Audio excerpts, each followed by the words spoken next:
course, and joining us now with House Speaker Mike Johnson. Mr. Speaker, good to have you on America Reports. Thanks for being here. So please do give us your take on where this ends up and what it'll look like. I think we're going to end up crossing the finish line and getting this job done for the American people. We have the entire America First agenda wrapped into this one big, beautiful bill. That's why we call it that. It's President Trump's promises to the American people, and it's our promises, all of us said on the campaign trail. We got to deliver this product. Now, I think we will. I mean, this is part of the process. Remember, before we got it passed in the House last Thursday, there was lots of grumbling and lots of questions, a lot of doubt.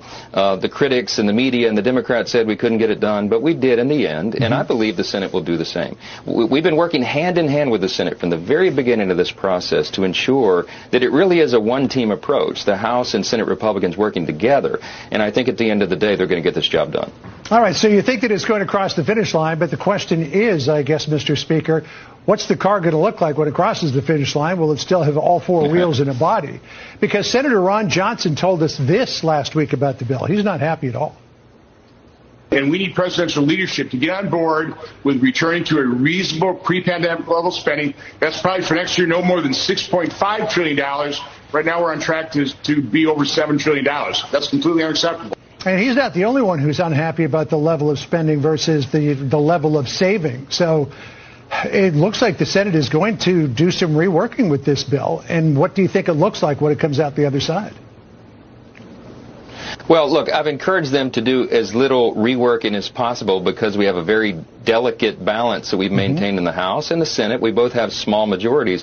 I don't disagree with my good friend Ron Johnson. He's right. We have a big national debt problem. But I think what's being discounted here is the fact that we are achieving the largest amount of savings in the history of government on planet Earth. I mean, we're going to save over $1.5 trillion in spending.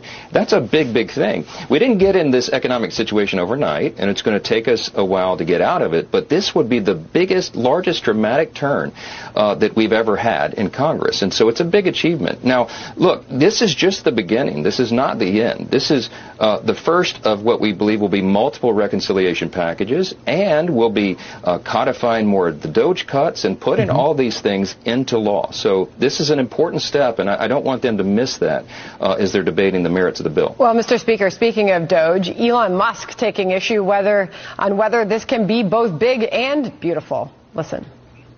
You know, I was disappointed to see the massive spending bill, frankly, which increases the budget deficit, not just decrease it, and undermines the work that the DOGE team is doing. I think a bill can be big or it can be beautiful, but I don't know if it can be both. So how do you respond to his concerns about it?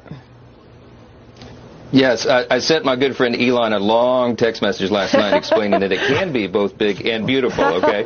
So what I wanted to make sure that he understands is that the projection that he's referring to and others is from the CBO, the Congressional Budget Office. They are historically totally unreliable. It's run by Democrats. 84% of the number crunchers over there are donors to big Democrats. They don't have our best interest in mind, and they've always been off. By way of example, they were off on their projections of the Tax Cuts and Jobs Act in the first Trump administration by $1 trillion. The problem is they do not use what we call dynamic scoring. What that means in layman's terms is they don't give us any credit for the extraordinary economic growth that will be spurred along by this bill. This is a pro-growth package.